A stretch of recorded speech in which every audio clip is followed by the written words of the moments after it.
on the locks. Your kisses get too far.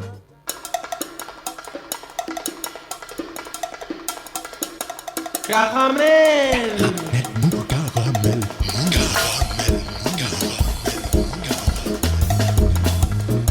Caramel. Caramel. Caramel. Caramel.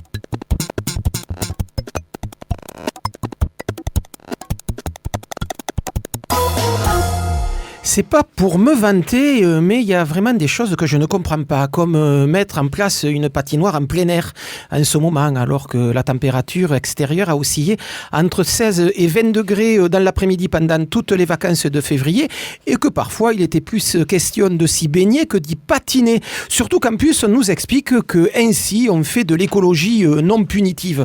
Il paraît que dans le même temps, l'entreprise qui a mis en œuvre cet équipement sur la place du Capitole installe quelque part en Alsace son équivalent énergétique converti en panneau photovoltaïque. C'est ça l'écologie non punitive. Je fais n'importe quoi, mais je me donne bonne conscience en imaginant quelque chose qui ne sert à rien.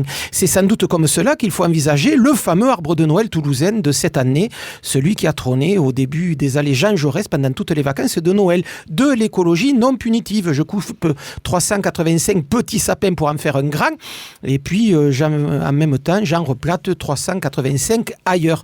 Moi j'appelle ça de l'écologie à la petite semaine, à moins de considérer dans le premier cas, celui de la patinoire, que c'est une façon et une manière de lutter contre le réchauffement de la planète, et que le second cas, celui du sapin de Noël, c'est une façon de reverdir le centre-ville. Surréaliste? Eh bien, avec l'équipe municipale actuelle, tout est possible. Salut les filles. C'est Joe Kangourou pour un nouvel épisode de Caramel Mou, saison 31, réalisé par Tulipe. Ce soir, on parle de la première édition d'Occitanie au Zénith. Vaste raout qui réunira au Zénith de Toulouse le 3 mars prochain une dizaine de groupes en devenir originaires de la région. On en parle avec Gilles Jumer, un des promoteurs de cette manifestation. On en parle aussi avec un des membres du groupe Princesse Thaïlande qui seront sur l'une des deux scènes montées au Zénith ce soir-là. Mais on commence tout de suite par la nouveauté de la semaine. Venus d'Albi, de Castres et de Toulouse, les trois musiciennes du trio Oli réussissent à marier trois instruments, trois sonorités peu entendues ensemble. La voix de Laura Dosat, le beatbox de Robin Goldstein et puis le violoncelle de Thomas Ladugui. Il en résulte des compositions plutôt hybrides et lyriques entre pop, indie rock et trip-hop. Des mélodies hypnotiques et aériennes. Le groupe a fait paraître un EP 5 titres tout récemment, disponible gratuitement sur leur site, et s'apprête à commencer à tourner dans la ville. Surveillez vos gazettes. Oli Time to Go, extrait donc de leur premier EP, c'est Caramel Mou, et c'est tant mieux. Time to go home alone with a broken song. Time to go home alone with a broken stop. You're not here for love. You can feel it, my love. Not the right place, not the right time, not the right place, not the right game. Gonna be mine, yes, could be fine, yes. Time to go home alone with a broken song. Time to go home alone with a broken song. With a broken song.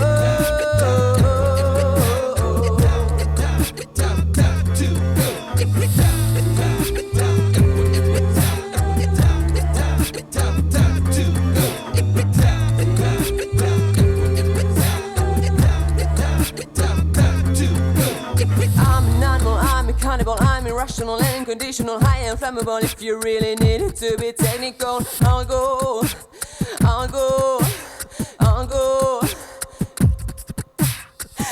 an animal, I'm a cannibal, I'm irrational and unconditional, high and flammable if you really need it to be technical. I'm an animal, I'm a cannibal, I'm irrational and unconditional, high and flammable if you really need it to be technical. I'll go.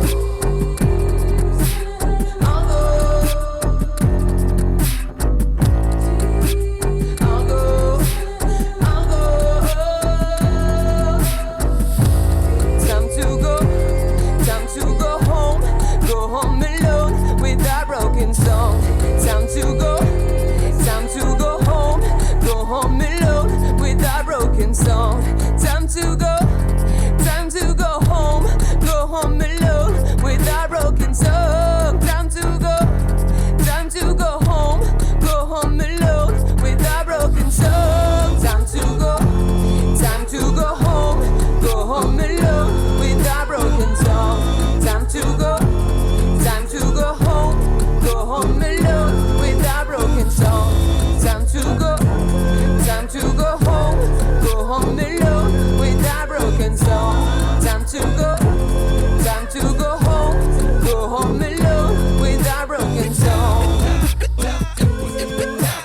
Time to go home with a broken song. Time to go home with a broken song.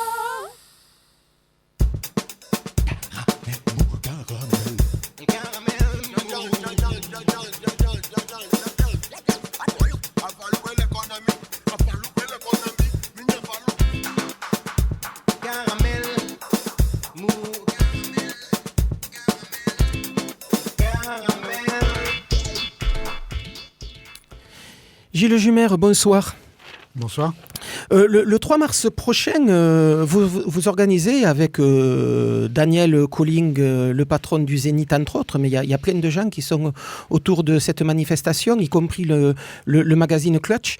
Vous organisez Occitanie au Zénith. C'est quoi cette manifestation ? Une vitrine d'artistes émergents ou l'exposition de ce qui se fait de mieux dans la région en ce moment ? Non, on n'a pas cette prétention-là. Non, l'histoire, c'est que en fait, le Zénith, il y a une nouvelle direction. Daniel Colling a pris la direction du Zénith depuis 1 an. Donc Daniel Colling, on va le situer aussi, c'est la personne qui, avec d'autres aussi, avait monté le Printemps de Bourges il y a quelques années. C'est lui qui a créé les Zéniths en France et qui a créé le Printemps de Bourges. Et il se trouve que moi, j'ai eu tout un parcours au Printemps de Bourges pendant une dizaine d'années, 12 ans même, avec lui, avant d'être sur Toulouse, donc on se connaît bien. Et l'idée, lui, il souhaitait donner aussi une autre image du Zénith, cathédrale un peu, ces gros spectacles et tout, et participer, comme on doit tous faire, je pense, nous producteurs, à l'émergence des artistes et à proposer, voire proposer d'autres activités, événements artistiques et autres. Et donc, à un moment donné, on a eu... Et d'ailleurs, lui, de son côté, il y a des murs de graphes, il y a des expos photos au Zénith qu'il n'y avait pas avant, quoi. Et à un moment donné, il y a eu l'idée de faire une soirée autour des artistes de la région. Et à ce moment-là, on a pensé à faire... Il y avait des artistes émergents, évidemment, mais de donner un panel d'artistes de toute la région.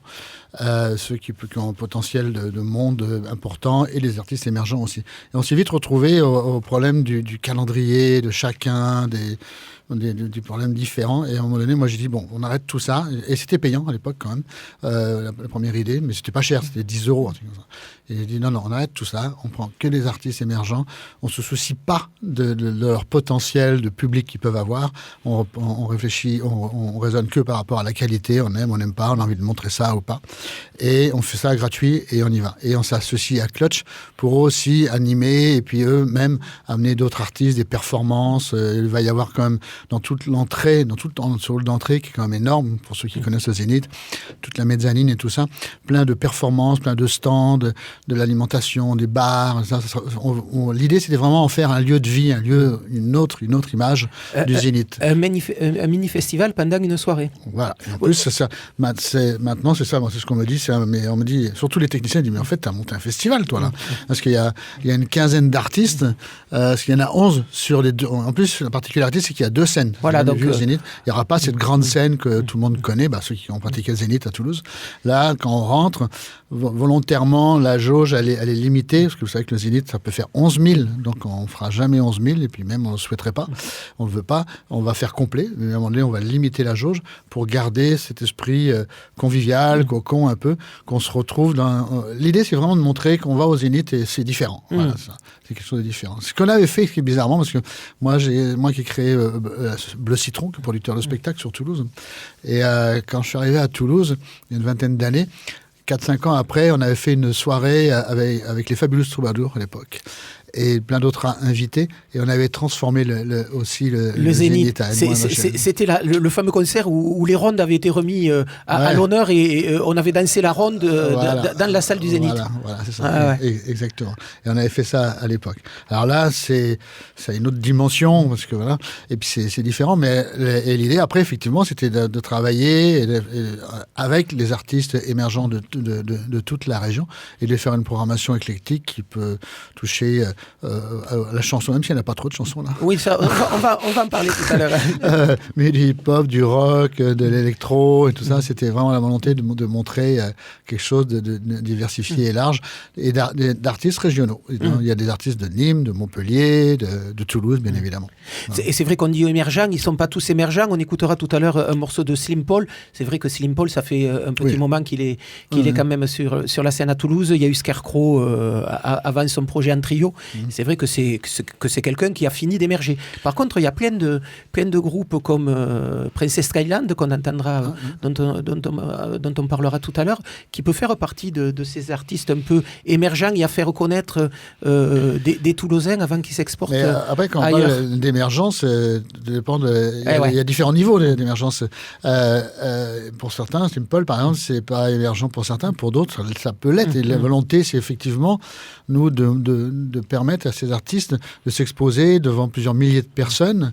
En même temps, nous, on fait une captation de toute la soirée, on donne libre de droit la prestation à chaque artiste. Le but, c'est vraiment, et je pense en termes de communication, de façon générale, on en parle beaucoup, et c'est aussi fait pour tous ces artistes qui soient plus ou moins émergents, mais quand même, de toute façon, il n'y en a aucun qui pourrait faire le Zénith tout seul. Et donc, l'idée, c'est de pouvoir réunir tout ça.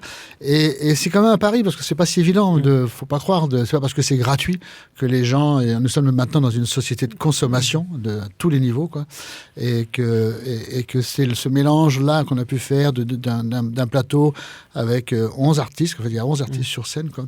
Mais tout ce que peut amener Clutch, et puis on va faire une soirée, c'est vraiment une soirée. Et bien sûr, c'est grâce à ces artistes-là, bien évidemment, en premier, quoi. Mais c'est le tout, c'est toute cette mayonnaise qui fait qu'il y aura du monde et ça sera complet.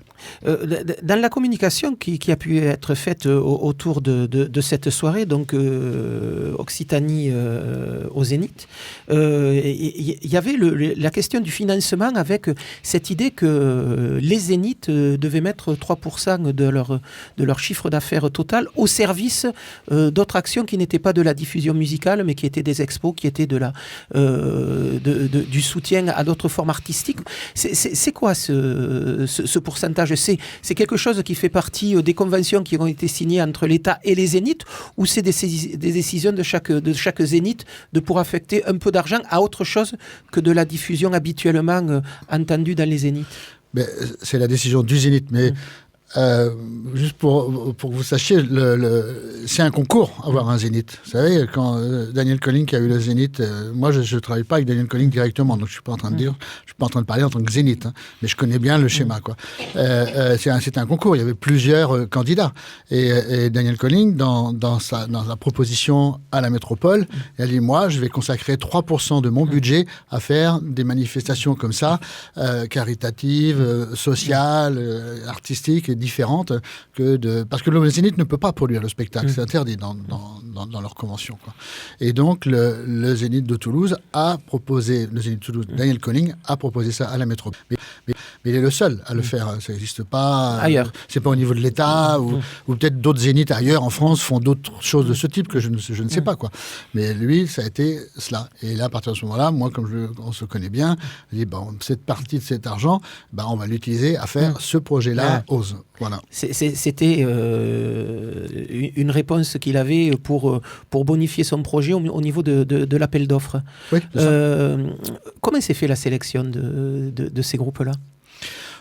C'était un collectif de programmation dans lequel il y avait Antoine des Curiosités, il y avait Clutch, il y avait moi, et il y avait Mick des Productions du Possible. Et à nous quatre, on a réfléchi, on a eu des propositions, et puis après, il y a eu ce choix qui peut paraître difficile pour certains, parce qu'ils sont pareils, mais bon, c'est le problème de la programmation, quoi. On peut pas tout prendre. En amont, il y avait eu un appel à envoyer des CD, du son pour... On a envoyé une information via Octopus sur toute la région, pour les informer de notre projet. Et après, on a reçu pas mal de demandes ou de propositions. Mais encore une fois, c'était une première. Donc là, je pense que la prochaine fois, on va avoir encore beaucoup plus de demandes, quoi. Très bien. Bon, on va écouter tout de suite un peu de musique avec Slim Paul qui fera partie donc, de cette soirée-là. Slim Paul, on va l'écouter avec un extrait de l'album qu'il avait sorti il y a 2 ans, Let Me In. Il joue notamment sur cet album et sur ce morceau avec le clavier Bastien Andrieux.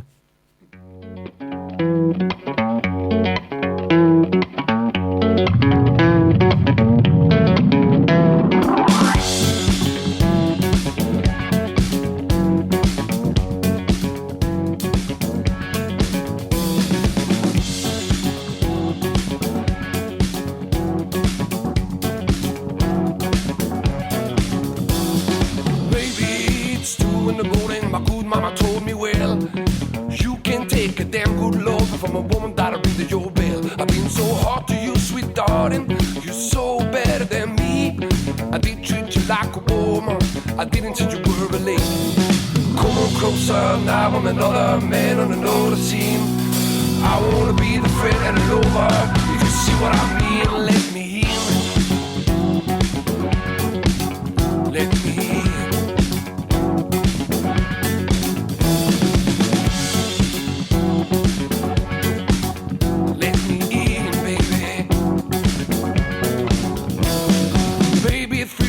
In the morning, we still try to figure it out.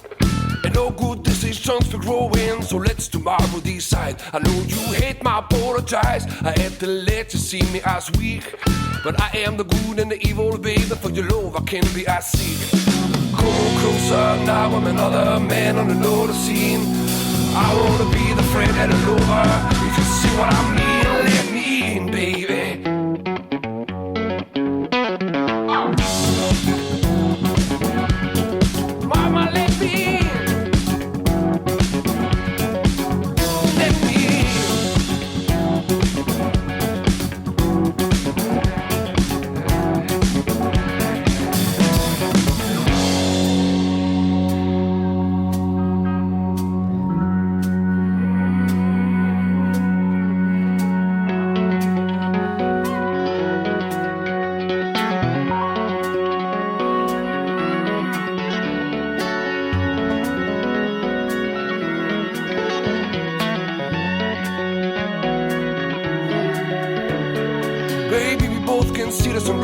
And I'm still behind the door.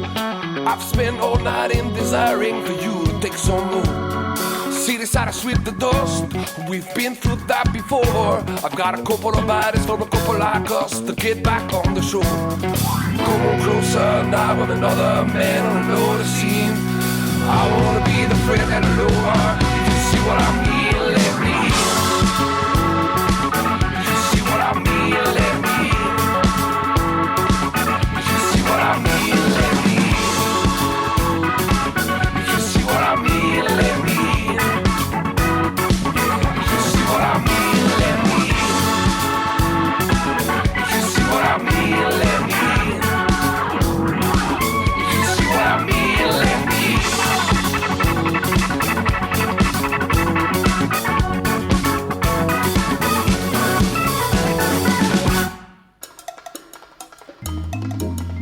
et le tombeau véritable du vrai Napoléon, je t'y conduirai. Napoléon mon cul m'intéresse pas du tout ce pamphlet avec son chapeau à la con. Mais qu'est-ce qui t'intéresse alors? Caramel.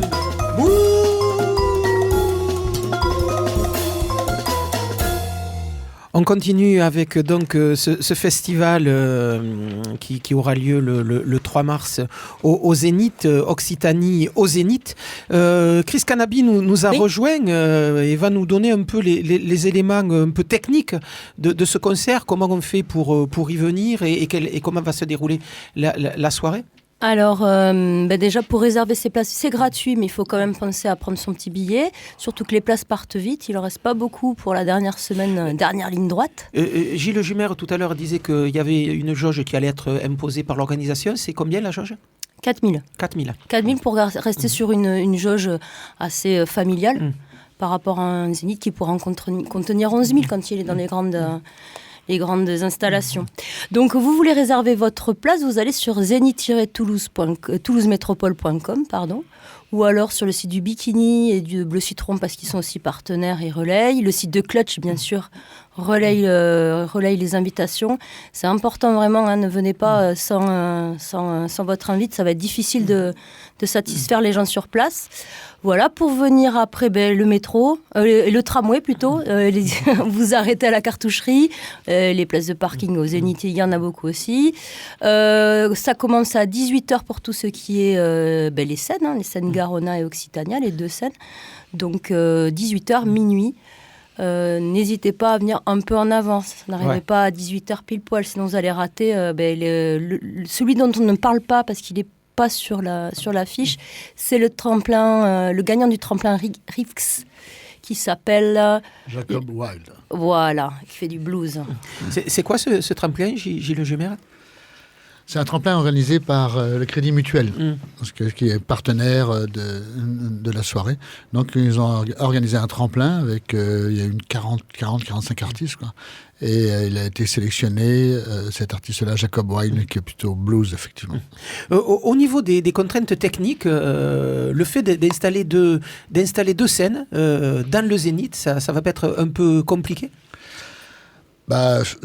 Non, mais tout est réalisable. Vous savez, au niveau technique, tout est réalisable. Après, c'est des histoires, quelque part, indirectement, de budget, de personnel, de matériel et tout ça. Après, on n'est pas non plus, c'est pas la scène des Rolling Stones, faut pas exagérer, quoi. Mais ça complique un peu parce que c'est deux scènes que, en plus, moi, je l'ai pas voulu frontales, comme ça, donc elles sont en biais, comme ça. Donc voilà, c'est un peu particulier ce que je voulais faire. Je voulais vraiment que à l'entrée, qu'on sente une espèce de rond là, de salle, qu'on a l'impression d'intimité, une forme d'intimité. L'intimité dans un zénith, quand même, faut pas non plus trop exagérer. Mais on essaye de tendre vers ça. Alors oui, c'est un peu plus lourd. Ça double quand même quasiment tous les postes. Lumière, son, ça double tous les postes. C'était volontaire. Mais même en interne, quand on a préparé le truc. Les techniciens disent attends, mais là on va dépasser le budget, et puis on a travaillé là-dessus. Non, mais ça fait rien, on veut ça, il faut qu'on se débrouille différemment, mais on veut vraiment avoir deux scènes comme ça parce que c'était important pour l'intimité qu'on espère avoir, c'est important. C'est justement pour montrer autre chose que le Zénith. C'est autrement, si c'est pour faire le Zénith classique, c'était moins intéressant pour nous. Je dis pas que c'est pas bien, mais c'est moins intéressant. Et on voulait faire quelque chose de différent. Chris, des choses à rajouter par rapport à ce que vous nous avez commencé à nous dire tout à l'heure? Je vais juste parler de l'intervention de Clutch dans cette soirée, puisqu'ils sont partenaires et c'est eux qui vont avoir la grande charge d'habiller, d'investir, d'animer le hall, qui est les deux niveaux du hall, puisqu'il y a le rez-de-chaussée et l'étage. Donc on y verra pas mal de performances artistiques, une batucada punk, le houba, des échassiers. Aussi, ce qui est intéressant, c'est une quinzaine de festivals et événements qui ont une programmation sur le printemps, qui sont invités à venir présenter leur programmation avec des tables où ils vous feront l'accueil et la présentation de leur événement. Voilà, et puis après, du gaming, des projections visuelles, en fait, tout ce qu'on connaît des soirées Clutch du mois de mensuel. Oui, donc de chaque début du mois, quand sort le nouveau Clutch. Parce qu'effectivement, le 3 mars maintenant, enfin en tout cas, Oz est associé à la soirée Clutch Show, puisqu'ils sortiront leur magazine du mois de mars ce jour-là. Et ça sera la plus grosse jauge qu'ils ont jamais eu à gérer aussi en superficie quand même. Pour continuer à parler de ce festival, on le disait tout à l'heure, une programmation qui est plutôt ouverte avec de l'électro, du rap, du punk. Par contre, pas de chansons. Et par contre, pour un festival qui s'appelle Occitanie, peu de chansons occitanes, pas du tout même, alors que la nouvelle scène occitane, puisqu'il faut parler aussi de nouvelles pour cette scène-là qui est autant représentée par des artus qui font plutôt dans le rock électro que par des filles comme Cocania ou tout le mouvement du Bartas qui se trouve là-bas au fin fond du Minervois, à renouveler un peu le style. Qu'est-ce qui fait qu'il n'y a pas eu ni chanson ni représentant de la musique occitane, Gilles Jumer? Bon, je vous promets, l'année prochaine, on fera mieux. Je vous promets. Non, mais parce qu'on a eu peu de propositions. C'est vrai que quand on monte un truc comme ça, au départ, on ne sait même pas si on va y arriver, quoi, parce que tout est un peu compliqué. Et donc, à un moment donné, on essaye d'aller vite sur certaines choses, quoi. Et au niveau de la programmation, d'abord parce qu'on n'en a pas eu de propositions, ou très très peu de mémoire, très très peu, quoi. Des propositions de ce type, chansons ou chansons occitanes. Et donc, on n'a pas cherché non plus. Après, on se l'est dit. Ah merde, on aurait dû faire attention à ça. Je pense que vraiment l'année prochaine, même si on n'a pas de proposition, on en cherchera. Voilà. Mais de fait, là, quand on a fait le choix de Jacob Wilde, là, c'était hier ou avant-hier, dans tout ce qu'il y avait, mais il y avait 5% en français, quoi. Ouais. Donc, on va pas les fouetter pour qu'ils chantent en français. S'ils veulent chanter en anglais, ils chantent en anglais, quoi. Et mais moi, de toute façon, la chanson, moi, je trouve que, je dis toujours, le hip-hop, pour moi, c'est aussi de la chanson. Oui. Donc, je me cache derrière ça. Non, il y a pas de chanson, il y a du hip-hop, donc c'est bon, quoi. C'est vrai qu'il y avait Georges Mira à l'époque où il était très impliqué dans le festival des Tours de Chant, disait que des Tours de Chant, c'était la chanson sous toutes ses formes. Et à partir du moment où il y avait musique et paroles, c'était de la chanson. Mais enfin, bon, c'est aussi un peu simpliste, quand même. Enfin, un peu simple. Ouais. Et on se cache sur des arguments un peu faciles. Là, non, mais l'année prochaine, on fera mieux. Mais ça veut dire que l'année prochaine, donc, c'est un festival qui est amené et qui est amené à se renouveler. Oui, parce que c'est-à-dire que si on s'était ramassé une grosse gamelle, il y avait eu peu de personnes, je pense que les financeurs disaient bon, c'est sympa votre truc là, mais bon, on va peut-être pas mettre de l'argent là-dedans. Parce que de toute façon, il ne faut pas rêver, c'est gratuit, mais c'est quand même une machine très lourde. Donc, le budget d'une telle manifestation? Non, j'ose pas le dire. Mais allez-y, il y a peu de gens qui écoutent. Il y a plus de 150 000 euros. Ah ouais. Voilà. Et tout ça, c'est financé en partie par le Zénith, en majorité par le Zénith, les fameux 3%. Du chiffre d'affaires. Et après, il y a des partenaires, il y a la SACEM, il y a la région et il y a le Crédit Mutuel. Donc, s'il n'y a pas tous ces gens-là, ce projet-là, moi, je ne peux pas le faire. Il n'y a pas de recette du tout, autrement. Mais à partir du moment où c'est un succès comme ça, bon, chacun y retrouve en termes d'image et tout ça. Et puis, bon, il y a quand même toute cette volonté de tous ces partenaires de travailler sur nous on développe beaucoup ça, c'est-à-dire qu'on se doit aussi de participer à l'émergence des artistes, les aider pour les aider à avancer, parce que c'est dans l'intérêt de tout le monde, même le nôtre. Voilà. C'est vrai que c'est quelque chose que vous aviez du mal à faire au moment où vous étiez à Bleu Citron, là en tant que diffuseur, de travailler sur des artistes émergents. Moi, personnellement, dans mon parcours, déjà, je fais encore partie d'ailleurs, du réseau Printemps de Bourges, qui est vraiment le réseau d'artistes émergents. Voilà. Et moi, je suis vraiment aussi à l'origine du festival et les curiosités. Donc, où là, pareil, festival du Bikini. Le Bikini et Bleu Citron. C'est une coproduction Bleu Citron et Bikini, quoi, et dont je suis à l'origine. Et c'était le schéma aussi, quoi. Et moi, j'ai toujours été là-dedans, mais pas que là-dedans. J'ai fait des gros spectacles aussi, quoi. Mais je pense que c'est hyper important de rester sur le terrain aussi et rester proche de ça, parce qu'encore une fois, on se doit aussi de participer. J'ai même réussi, moi, à monter au CNV, qui est le Centre National des Variétés, qui fait partie du ministère de la Culture, quoi, à ce que les producteurs soient aidés au niveau national. Ils aient une aide pour produire et faire la diffusion d'artistes émergents, ce que font peu les producteurs nationaux, quoi, je veux dire. Et donc pour les inciter à faire ça, quoi.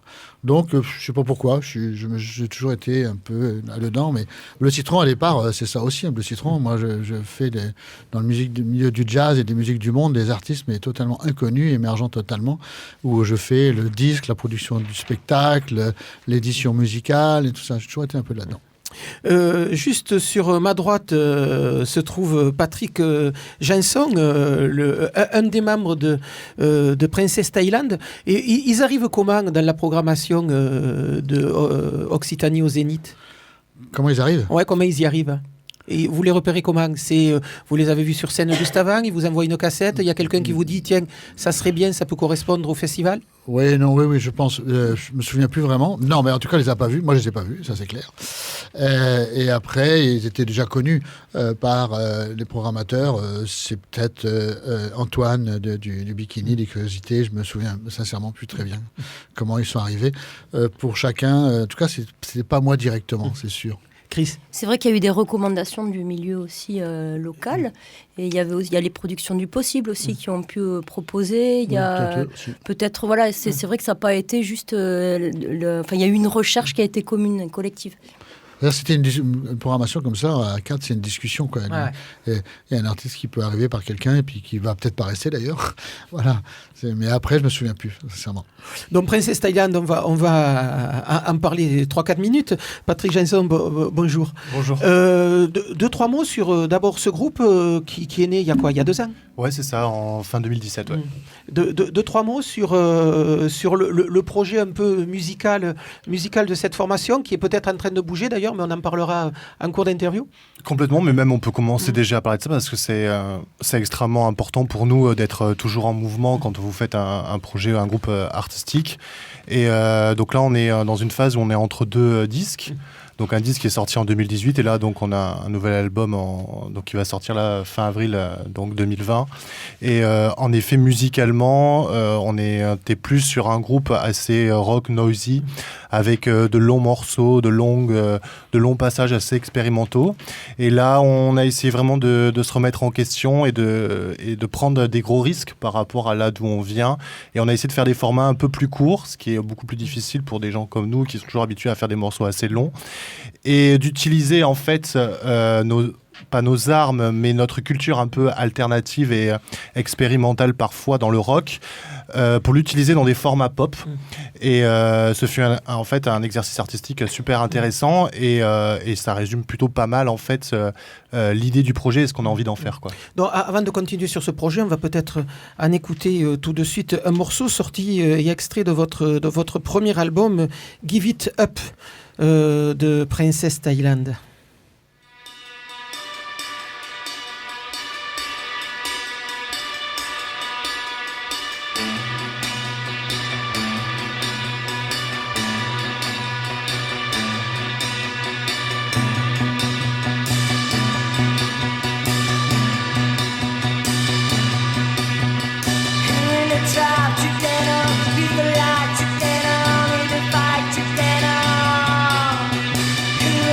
Top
used to be tall, just to wake up in the sky, to give it up now.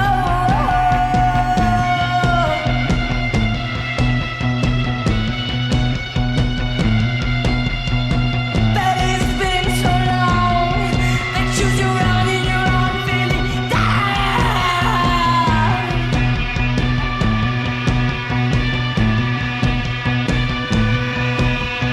You're in a trap to get on with the light, to get on with the fight, to get on. You're in the trap to give it on and the light, to give it on and the light, to get on. You're in the trap to give it with the light, to give it up for someone to give it up. Light to cease to give up and to cease to live on and to cease to live on and to cease. I say.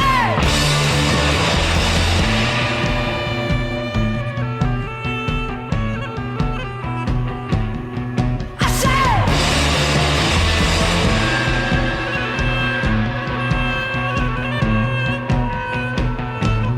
I say. I say.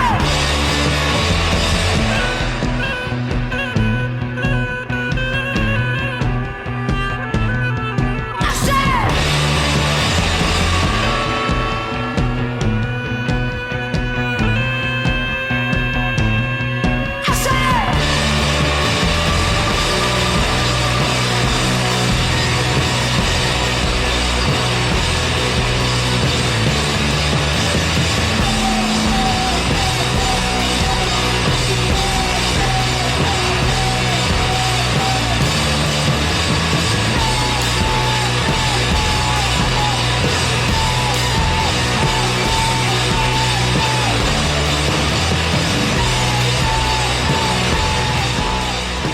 Voilà, c'est ainsi qu'on a pu découvrir Princesse Thaïlande il y a un an. À ce moment-là, j'avais plutôt l'impression qu'on était dans de la déflagration sonore, incantation et mur du son. J'aurais sous-titré une chronique sur votre album, trance plutôt chamanique, une batterie sourde et explosive, cette basse lourde et plutôt vombrissante, 10 guitares acides, une voix brute. Là, on n'est vraiment pas dans la joliesse. Et puis, il y a cette flûte qui traverse un peu le morceau qu'on vient d'écouter, mais qui traverse aussi cet album. C'est quoi d'abord cette flûte ? Qu'est-ce que c'est comme... Ouais, je me suis demandé, ouais. Clarinette basse, est-ce que c'est un sax soprano Alors celle-là, c'est une flûte médiévale. Et des fois, il y a du ney, c'est plutôt une flûte irlandaise. Flûte turque. Le ney ? Ouais. Une flûte turque plutôt. Ouais, mais lui, en fait, il vient plutôt... En fait, ce que je veux dire, c'est qu'au-delà de l'instrument, le musicien qui joue, en fait, vient beaucoup de l'Irish et tout ça. Ouais, du folk irlandais. Ouais. Et c'est vrai que ça donne une dimension un peu étrange, un peu mystérieuse, ces sonorités de flûte dans votre musique. Complètement. En fait, l'idée de ce premier album, en fait, c'est ce qu'il faut savoir et qui est important, parce que souvent les gens se posent la question de la flûte, c'est qu'en fait, curieusement, en fait, on a essayé de la doubler avec la batterie. La batterie, en fait, n'est pas une batterie classique, en fait, dans Princess Thailand. On a ni grosse caisse, ni tom et tout ça. En fait, on a juste un tom basse et une caisse claire et une crash ride, en fait. Et du coup, le fait d'utiliser une composante aussi minimaliste dans la batterie, l'idée, c'est vraiment d'accentuer le côté trance et de jouer finalement tous les coups de grosse caisse à la main avec le tom basse pour ajouter ce côté tribal, ce côté un peu ethnique et qui du coup est renforcé avec la flûte, en fait. C'était l'idée artistique, en fait, de ce qu'on essaie de développer, quoi. Et qui est transcendée par cette façon incantatoire de chanter. Parce que c'est ça, exactement. La chanteuse est vraiment dans cette façon d'aborder la voix de manière très incantatoire. C'est ça, c'était un peu ce qu'on est développé sur le premier album. Après, ça dépend des morceaux. Il y a des morceaux qui sont plutôt un peu chamanique ou plus dans l'environnement, enfin quelque chose qui plane, et après d'autres choses qui sont assez brutes, mais il y a toujours un peu cette idée d'incantation, mais avec des intensités finalement assez diverses, quoi. Donc là vous allez passer dans Occitanie au Zénith. C'est quoi pour un groupe comme le vôtre qui commence quand même à avoir une petite notoriété dans la région mais aussi nationalement, on commence à entendre parler de vous.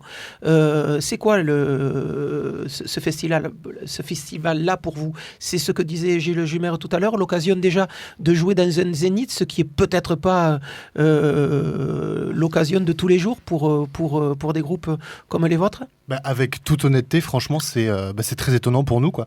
Quand on nous a appelés ou quand on nous a sollicités pour jouer au Zénith, je vous avoue qu'on était extrêmement surpris parce que voilà, il faut pas se cacher, dans le monde de la musique, souvent, enfin en tout cas dans le milieu alternatif underground ou même dans d'autres milieux, des fois on est quand même blindé d'idées reçues et nous les premiers, et souvent je pense que quand Gilles parle de cathédrale, c'est exactement ça, quoi. Les Zéniths, si vous dites le mot Zénith avec les musiciens qui jouent un peu dans les cafés-concerts, souvent c'est un peu le diable, quoi, le Zénith, parce que c'est des grosses productions, parce que il y a souvent c'est quelque chose de sclérosé où les autres musiciens ou d'autres publics n'ont pas forcément l'habitude d'aller.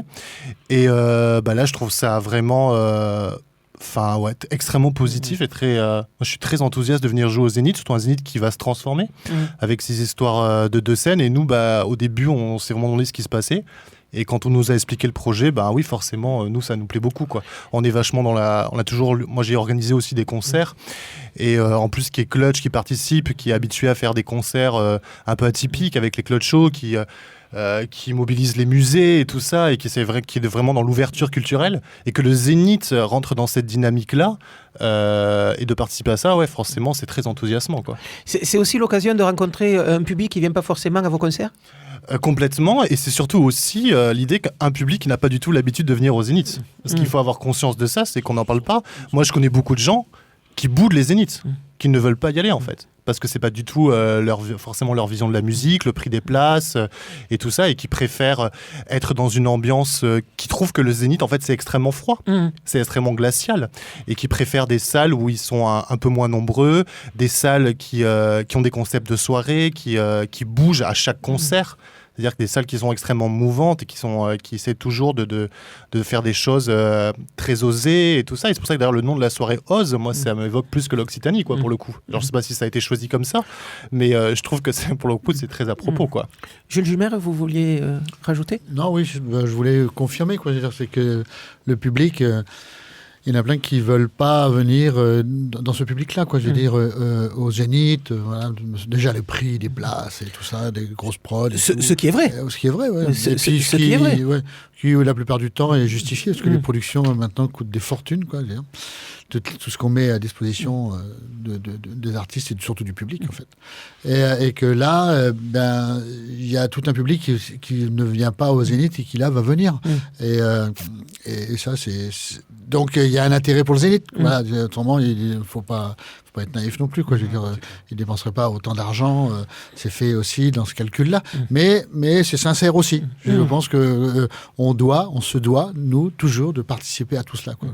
Ce qui n'empêchera sans doute pas ce public-là de moins s'aller au Zénith, parce que le prix des places, ça reste quand même même s'il est justifié, et encore on pourrait en discuter, mais ça reste quand même un sacré frein pour... Ouais, ça. Mais moi, en plus, je suis tout le temps dans les discussions, Moi, quand on peut, je suis pour qu'on fasse, que ce soit gratuit. Après, professionnellement, il y en a plein qui pensent que c'est dévalorisé. Et moi, je ne pense pas ça. Je veux dire que c'est pas parce qu'on fait payer 5 ou 10 euros que ça valorise quoi que ce soit, quoi. Et je pense que là, que ce soit gratuit. Alors après, il y a toujours le risque que les gens, les invitations, ils ne viennent pas, quoi, je veux dire. Donc, il y a ce risque-là. Mais à partir du moment, je pense qu'on peut prendre... Il y a ce risque-là quand c'est sur un artiste et sur un nom.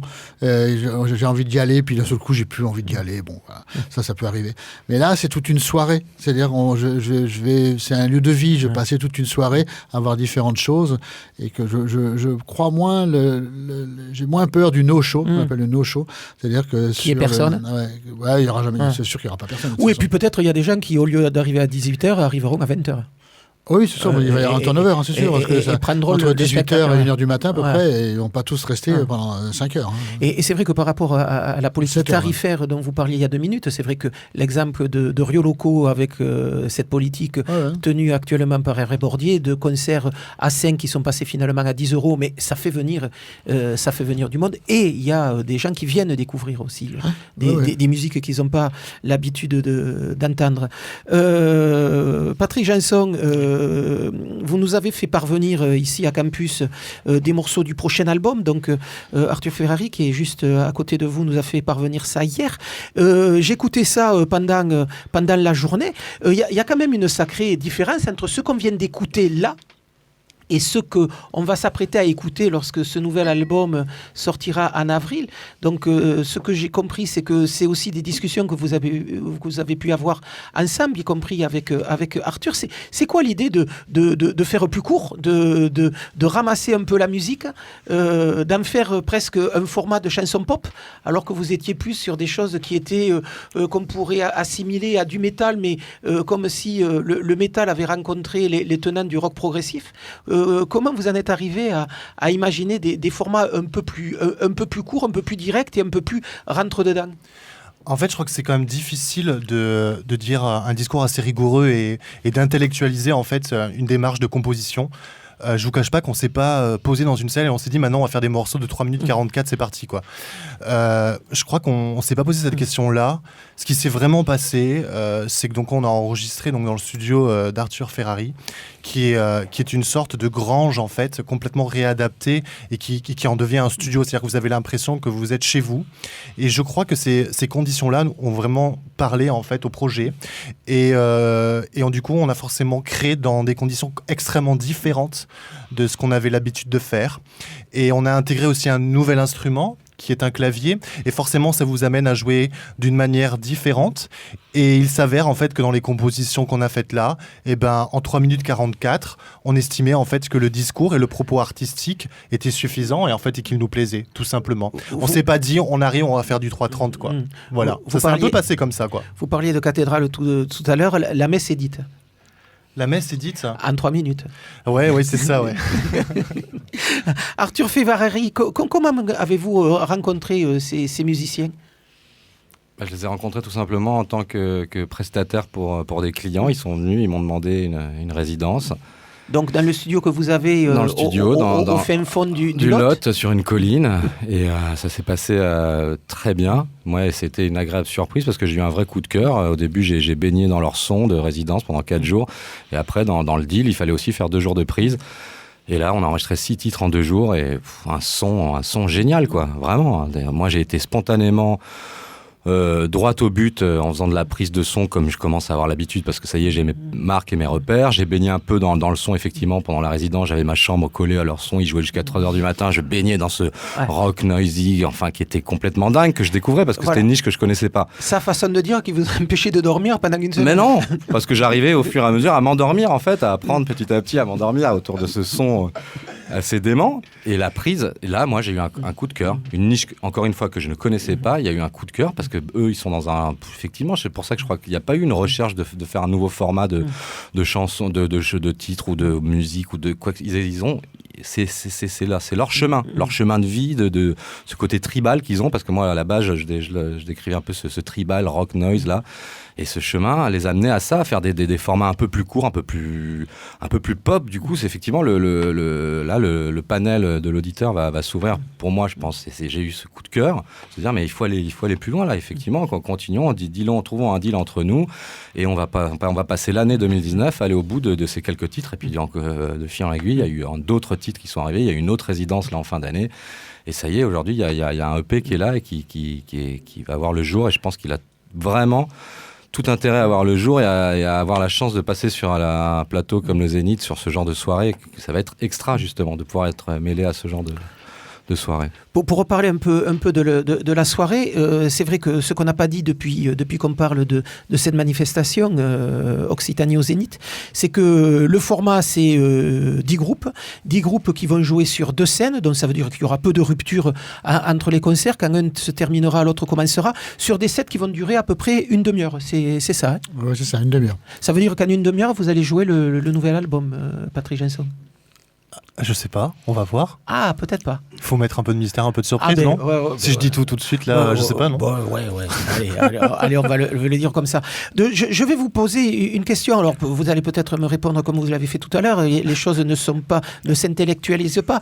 Mais c'est vrai que c'est quand même, moi, la question qui me taraude depuis que je rencontre des musiciens. Quand on monte un groupe, est-ce qu'il y a déjà une idée du son? Parce que votre son, quand même, il est assez particulier. On essayait de le décrire tout à l'heure. Il est assez marqué. Est-ce qu'il y a cette idée de son, ou c'est simplement le fait de la rencontre de 5 ou 6 musiciens qui font que le son il est là parce que les gens ils jouent comme ça et point final? Avec le recul maintenant, je crois que ça dépend vraiment de chaque groupe. Il n'y a pas une règle ou il n'y a pas un chemin pour chaque projet. Ça dépend vraiment des gens et des rencontres et des groupes, comment ils se forment. Pour parler de nous, en fait, pour expliquer... C'est ça qui m'intéresse. Bien sûr, pour parler de nous, non, mais pour dire que voilà, ce que je vais dire, bien évidemment, ça ne s'applique pas à tout le monde. C'est pas une grande vérité. C'est un truc qui a marché pour nous, qui nous parle. Et voilà, c'est pas forcément une recette qui est réutilisable 1000 fois.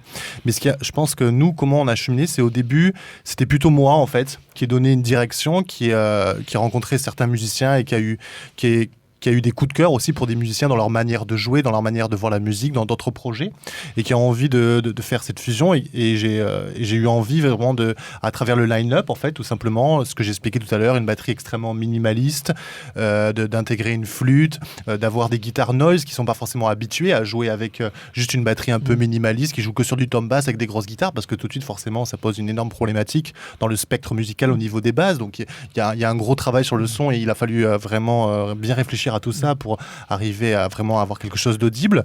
D'où peut-être aussi cette basse qui est assez complètement omniprésente. C'est pour ça en fait que par exemple dans les deux guitares, il y a une des deux guitares qui joue extrêmement dans les basses et l'autre qui joue plus comme une guitare classique et une basse extrêmement forte pour justement arriver à garder quelque chose qui ressemble à du rock habituel, mais tout en gardant toujours le côté ethnique tribal. Et donc pour expliquer après comment l'univers du groupe, donc c'est plutôt moi en fait qui au début je faisais de la créa et après j'apportais les choses et après comme une sorte de matière on s'amusait avec et petit à petit on a eu envie d'aller encore plus loin et moi je me suis dit pour aller plus loin tout simplement il faut que tout le monde crée en fait. C'est aussi simple que ça et il s'avère que dans le groupe il y a eu extrêmement d'idées, il s'est passé plein de choses et la créa a évolué, c'est plus moi qui ai forcément apporté les débuts d'idées, tout le monde en a apporté ou même des fois on s'est mis à créer comme ça nous venait dans des lieux atypiques parce que nous ce qu'il faut savoir c'est qu'on n'est pas forcément tous toujours très proches à Toulouse et tout ça, on est plutôt assez éparpillés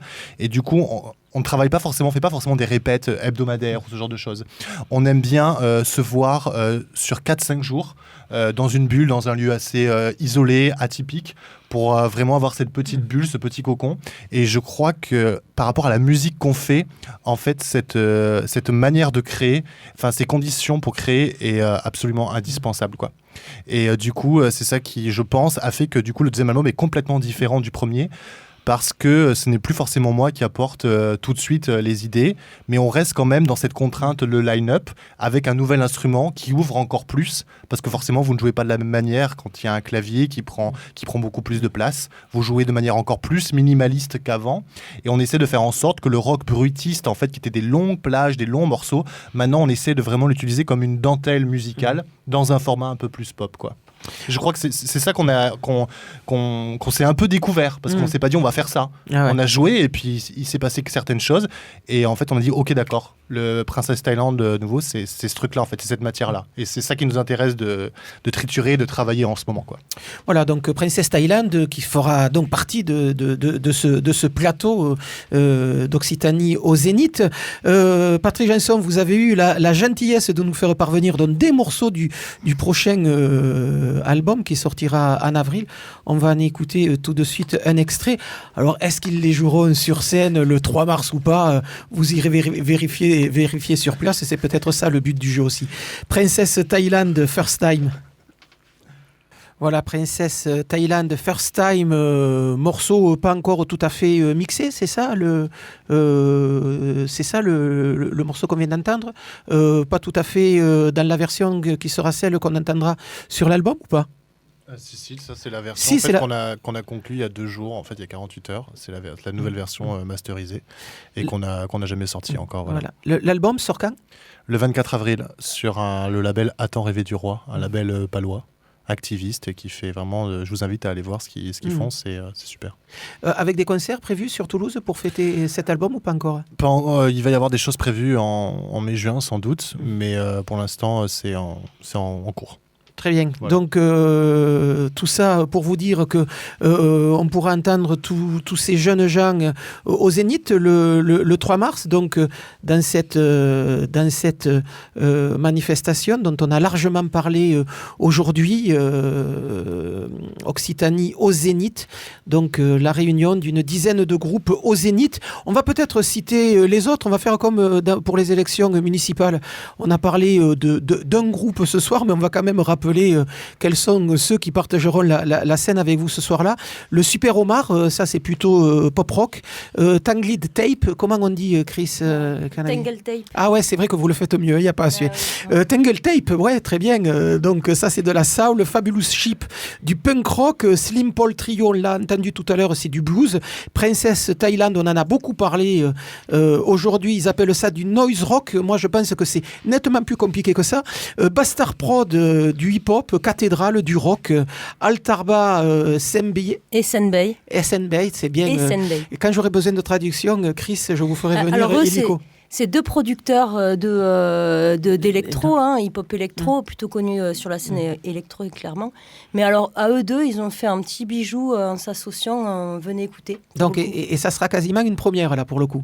VSO, du hip-hop et Citizen Kane, tiens, ça me rappelle quelque chose, de la techno. Tout ça, donc, à voir le 3 mars prochain, Occitanie au Zénith. Ça commence le 3 mars à 18h. Il y en a jusqu'à minuit, 1h.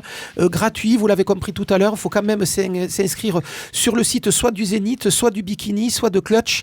Le quatrième étant, je ne m'en souviens plus. Le Bleu Citron. Voilà, et Bleu Citron, que Gilles Jumer ici présent m'excuse de cet oubli. Allez, Caramel Mousse, c'est quasiment terminé pour ce soir. On va parler de quelques concerts, et comme d'habitude, ce soir à Toulouse, il y a pléthore. Ça commence à 19h30 avec le Fatih Amor Trio. Ça se passera à Archipel, du côté de la place Arnaud Bernard. Le Fatih Amor Trio, c'est 3 musiciens, évidemment, c'est un trio.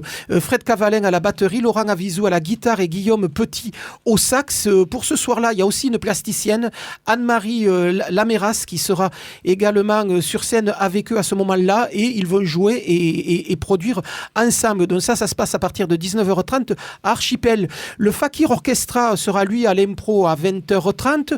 Il y a du hip-hop ce soir au Métronome avec Doskawa et ses invités, puisqu'il a invité plein de gens ce soir. 20h30, le début du concert.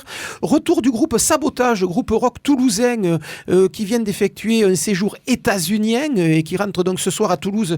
Le retour se passe aux Connexions Live avec un double plateau. Il y a également Hook ce soir aux Connexions Live en même temps que Sabotage. Début du concert 20h30. Une soirée reggae raga dancehall à l'usine à musique.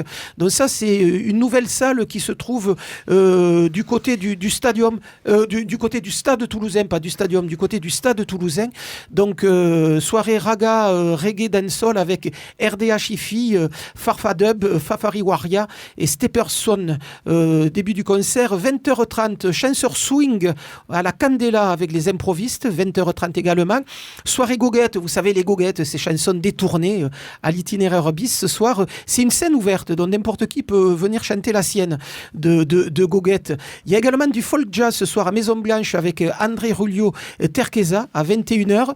Une soirée Herbie Hancock au Taquin, soirée Herbie Hancock qui sera jouée par le Herbie en stock, soit le gratin du jazz toulousain, Ferdinand Doumerc en tête, donc au Taquin à 21h ce soir. Également demain soir au même endroit et à la même heure avec les mêmes musiciens qui feront cette soirée dédiée à la musique d'Herbie Hancock.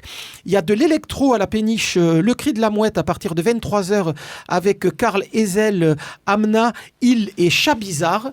Au Ravelin ce soir aux alentours de 20h. Alors là, il y a quelque chose d'assez bizarre, exceptionnel. 2 prestations de 2 musiciens qui viennent rejouer de la batterie. Donc c'est 2 solos de batterie avec machine. Le premier c'est Bad Onko, le deuxième c'est Vitesse Plaisir. Je crois que ça commence à 19h30. Et puis à la CAFPO ce soir, une seule en scène de Maxime Baudin avec Royal Machine, ou les interrogations d'un intérimaire sur la marche du monde. Il y a de quoi dire. Voilà, Caramel Mousse, c'est terminé pour aujourd'hui. La soirée est plutôt pléthorique. Faites votre choix, ça va pas être compliqué. De toute façon, sortez, il y a plein de choses à voir. Nous, on se retrouve la semaine prochaine, même heure, même adresse. Dernier détail, j'avais oublié de vous signaler qu'il y a un concert de soutien aux salariés de la SNCF en grève. Ça se passe mardi prochain, le 25 février, avec Serge Lopez, Bernardo Sandoval, les Culottes Noires, Moussé Hakim, Boudul Cops, Zeta, Demfina, Dadou et El Comunero. Donc le 25 février au Bikini, à partir de 19h30, ce concert de soutien aux salariés de la SNCF en grève. Voilà, Caramel Mousse, c'est terminé pour aujourd'hui. On se retrouve la semaine prochaine, même heure, même adresse. Salut les filles.